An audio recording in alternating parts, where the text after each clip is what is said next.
Hello! Thanks for watching this little video. I wanted to give you a glimpse into some of the things that I've been up to in Turkey recently. To start with, I wanted to show you how my mother-in-law makes her homemade baklava. Baklava is a Turkish dessert made with phyllo dough pastry, and it's typically stuffed with nuts like walnuts or pistachios and drenched in a sugary syrup. Now, of course, as with her other recipes, nothing is written down, but I'll give you her best estimates. To start, she adds together an egg, about half a cup of plain yogurt, a teaspoon of baking powder, which she mixed with the liquid left from the container she measured the yogurt in, 3/4 cup oil, 3/4 cup water, and about a teaspoon of salt.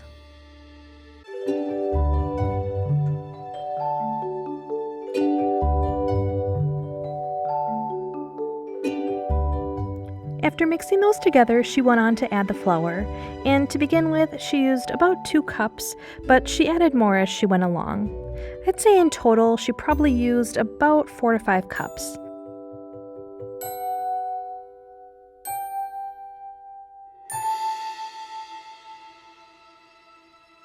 Essentially what you want is for the dough to no longer stick to your hands. She quickly coated the ball she's created with a small amount of oil, and then she dusted it on the top with some flour before putting it to the side to rest covered for about 15 minutes.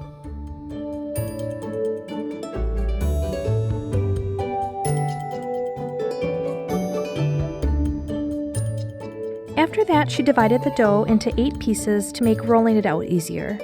The dough will be rolled into large sheets later, so you don't want the balls too big that you run out of table space to work with.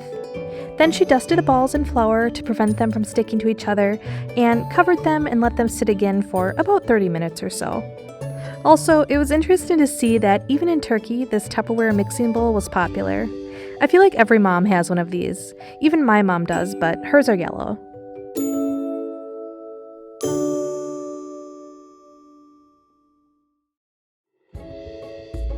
Finally, we reached the fun part, rolling out the dough. My mother-in-law had a bowl of wheat starch, flour, and chopped walnuts that she kept to the side. And just like with her Mantı recipe that I've shown on here before, she used 3 different size rolling pins because she needs to be able to roll this dough out into large, thin sheets. To prevent the dough from sticking to the surface of the table, she dusts it with flour, but on top of the dough, she actually uses wheat starch. She said that the wheat starch will help to keep the dough nice and crispy. And I've tried a lot of baklava here in Turkey, and hers is definitely the best because others can sometimes become a little bit soggy once the syrup is added later on, but hers always stays really crispy, so it proves to be an important step. As the sheet becomes larger and larger, she switches to her larger rolling pins. Eventually the dough should be so thin that you can nearly see through it.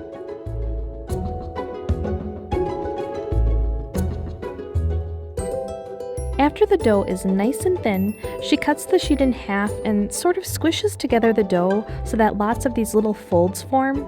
She then goes ahead and adds a row of crushed walnuts. After that, she uses her thinnest rolling pin to roll the dough up over the walnuts, sort of like sushi.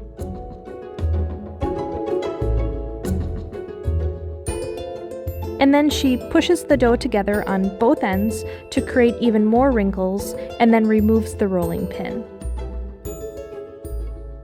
Finally, she cuts the roll into little bite-sized pieces and adds them to a shallow baking pan. She'll continue the same process for the rest of the dough.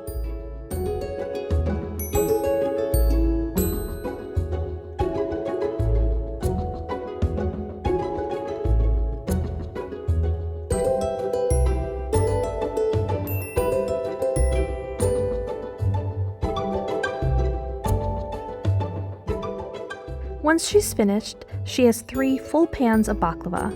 Before baking them, she pokes each one with a toothpick because she'll cover them in oil, and this way the oil can seep into the baklava. Now, normally you'd probably use melted butter, but because of some picky eaters in the house, she opts for oil, but either one will work.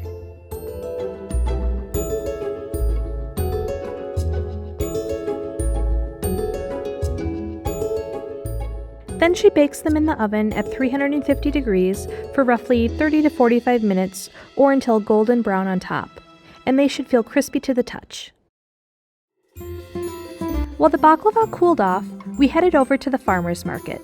Farmers markets in Turkey are so much fun. Even the smallest cities will have a farmers market at least once a week. They'll usually have better quality and prices on produce than you'll be able to get in a grocery store.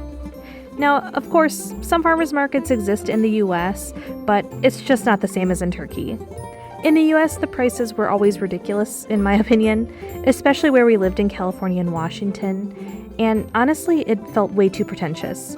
But the experience here in Turkey is a million times better. Maybe you'd be interested in a more in-depth farmers market review one day. Let me know.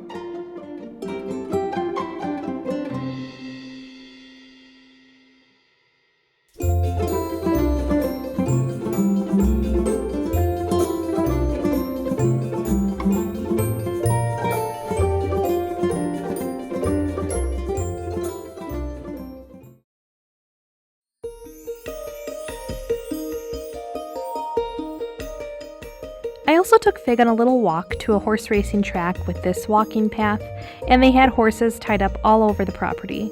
They were so cute to look at. I especially liked this little miniature horse here. How cute is he?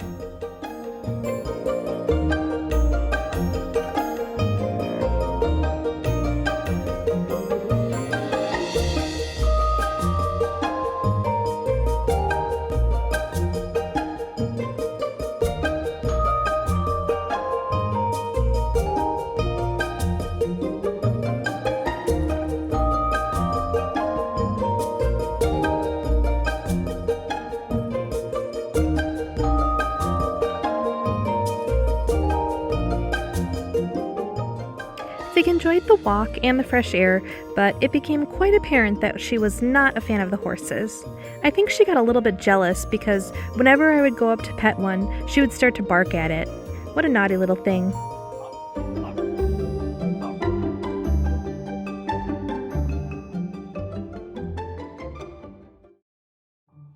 The next day we finished up the baklava.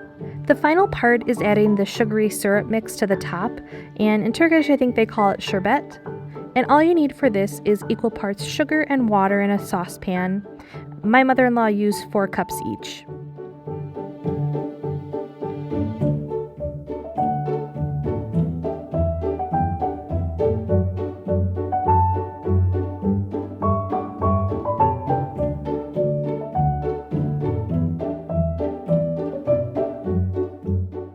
In addition, she added the juice of half of a lemon and then put the lemon into the mix to boil for roughly 15 minutes.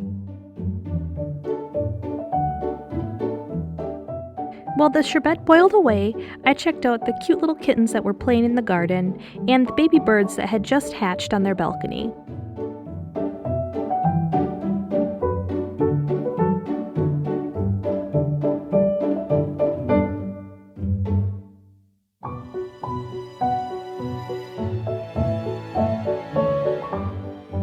Once the sugar was all melted, my mother-in-law scooped the sherbet all over the baklava until they were drenched. And voila, they were all finished. Baklava is often enjoyed with some Turkish tea, but if you're anything like me, dessert can be enjoyed anytime you like. I hope you enjoyed this little video. I have more to share with you from life here in Turkey, so please subscribe to my channel. I'd really appreciate it. And don't forget to give this video a like if you'd like to see more in the future. Thanks!